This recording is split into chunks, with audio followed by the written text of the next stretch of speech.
If you are looking for a Clubhouse tutorial, go watch this video right here, because in this video we are talking about the pros and cons of Clubhouse, my thoughts, and who should have that app. What's up everyone, it's Modern Millie. Welcome back to my channel, where I post videos every Wednesday teaching you the latest strategies and trends on social media to help you grow your brand. So give a little love tap on that subscribe button to stay up to date on all the latest tips and tricks that I have for you. First, I want to say a huge video to this video's shout outs. I wouldn't be here if it wasn't for all of you. So if you want to shout out in one of my future videos, screenshot yourself watching this video and tag me on Instagram stories, or leave a comment below and subscribe to my channel. As always, timestamps will be in the comments down below because I value your time and you already know why you're here. So let's get into it. Okay, Clubhouse, the new up and coming social media app, right?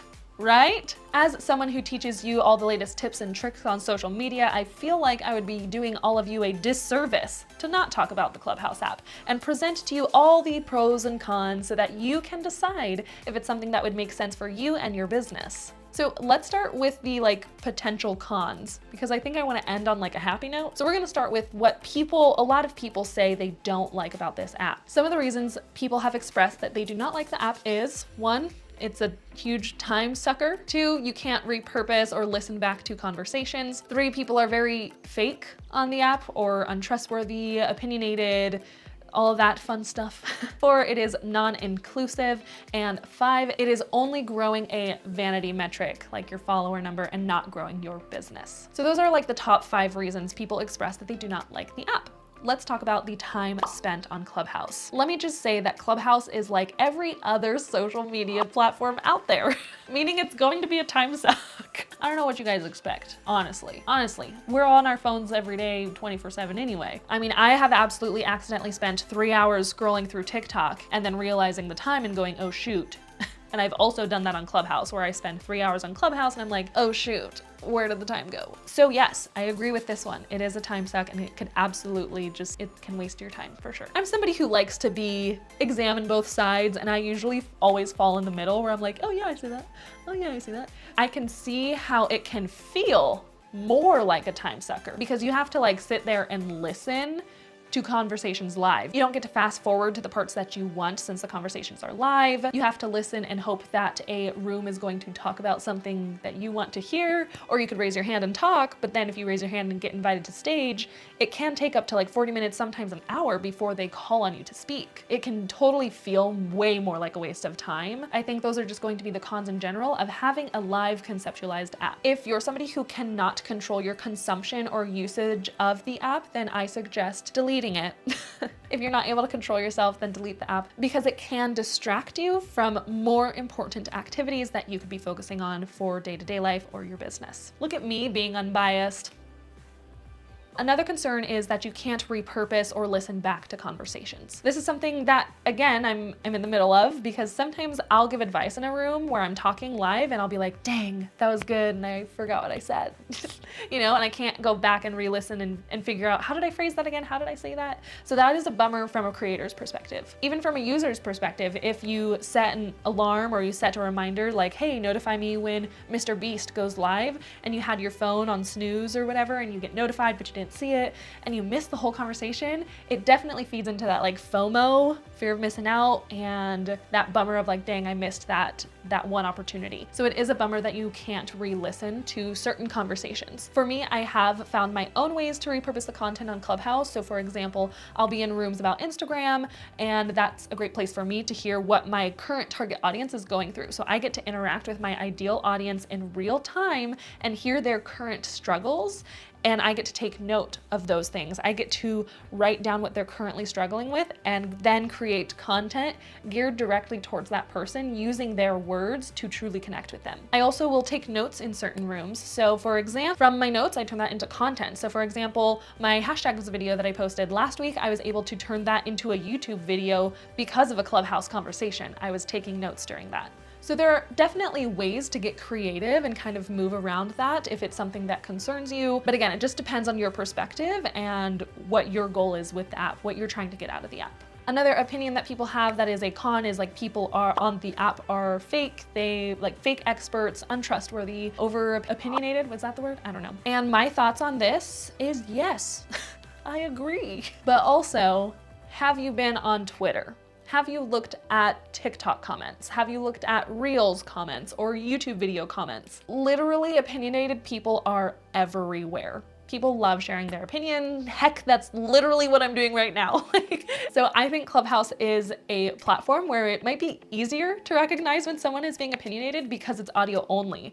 It's not this nicely crafted, perfect caption or video. It's live, where people are talking in real time. So if somebody's getting irritated or sassy or whatever, that's 100% going to show and be recognizable through their voice, instead of them being able to curate captions or edit their videos and sound the way that they want. So I can absolutely see how it is more apparent on Clubhouse.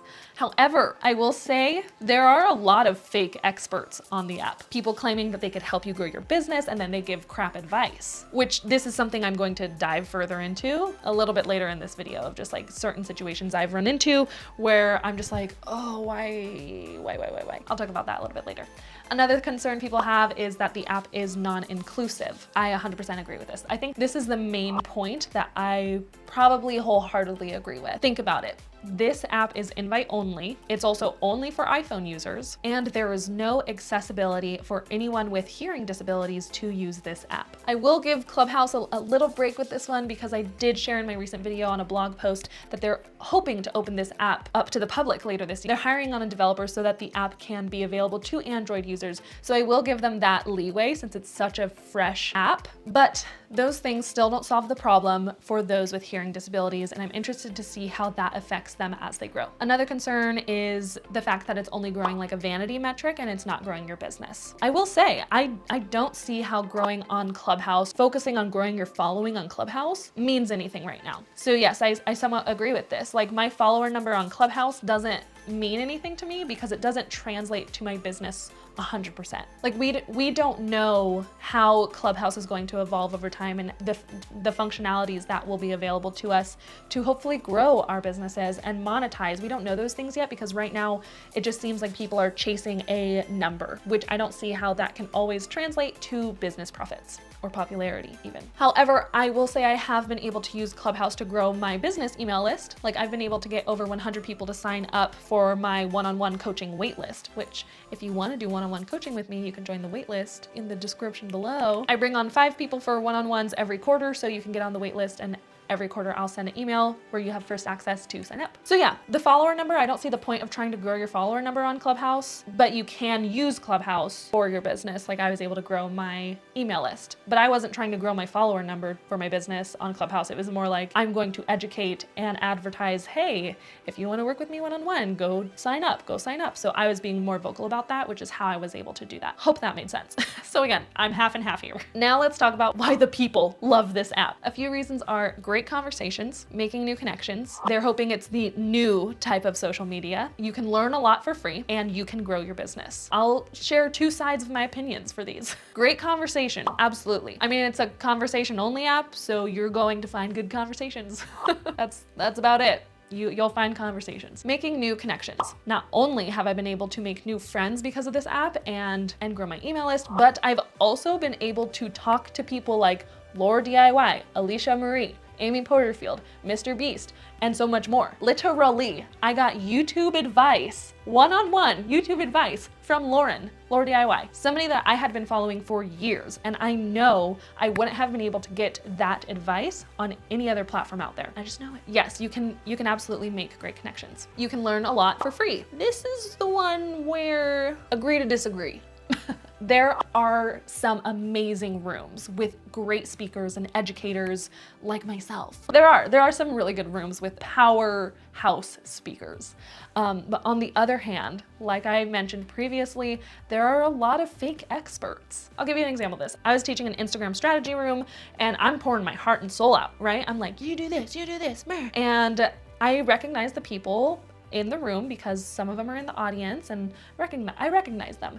I go into another Instagram room and the people that I was teaching are now hosting a room, and they're teaching everything I just said, word for word, without crediting me, which like, it's fine. Like I know Instagram strategy is all going to be the same everywhere, but still they were being fake experts. They weren't Instagram experts, like their profiles aren't Instagram experts, and they're hosting a room teaching how to grow on Instagram using everything that I taught in a previous room. Another example is I was in a room about content creation and somebody came in asking about TikTok and how to grow on TikTok. There was this boy, I'm going to say he's a boy, even though I'm sure he was over 18, could have been like 20 years old. I'm not saying 20-year-olds aren't smart, that's not what I'm saying, but this particular person, very young, and they were giving expert advice to another creator. They said, oh, I wanna grow on TikTok. They're like, okay, well, what are your goals? And the person responded, they're like, well, I don't know, I have so many. I wanna grow a personal brand. I also wanna sell clothes. I also wanna start a nutrition business. And I also wanna teach like fitness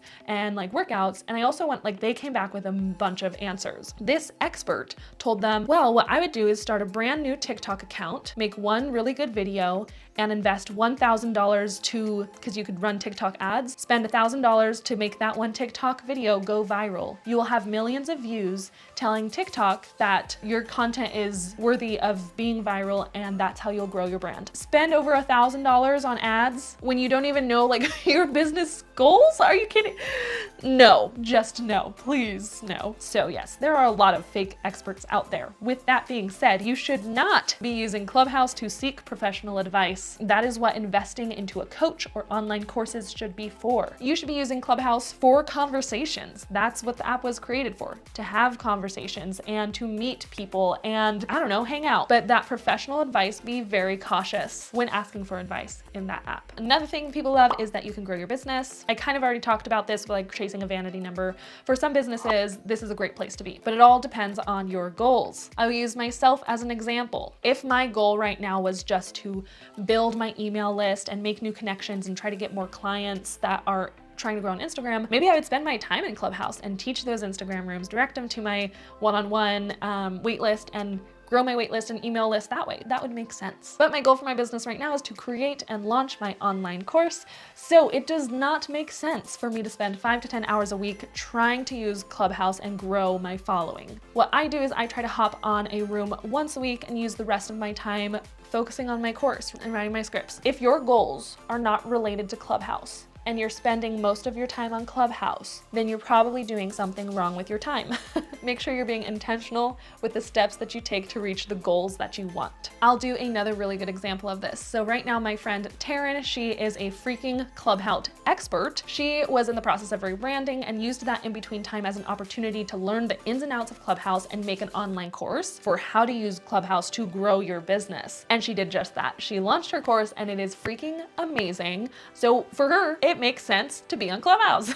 I'll link her stuff below if you guys are interested in that. But with all of that being said, is ClubHouse where you should be? Ask yourself what your goals are. If ClubHouse will be a distraction to your goals, it's likely not worth your time. If you're not sure, or if you're just simply curious about the app, or you just want to use it for fun, because I'll admit there are just some really fun rooms in there, then yeah, absolutely check it out. I hope that me explaining all of these like ins and outs, pros and cons, different perspectives that you can have on the ClubHouse app, I hope I was able to explain this well enough so that you can make an educated decision on whether you should be on this app or not. Because at the end of the day, you know your business better than anybody else out there. You know your business better than me. So for me to say, don't be on the app, or for me to say, you have to get on this, like, I don't know you or your business. It's important for you to make those decisions yourself. If you've made it this far and you're not already subscribed to my channel, go ahead and poke that subscribe button and turn on the bell notification so you don't miss when I post my videos. Thank you so much for watching, you guys. I will see you in the next one. Follow your joy. Bye.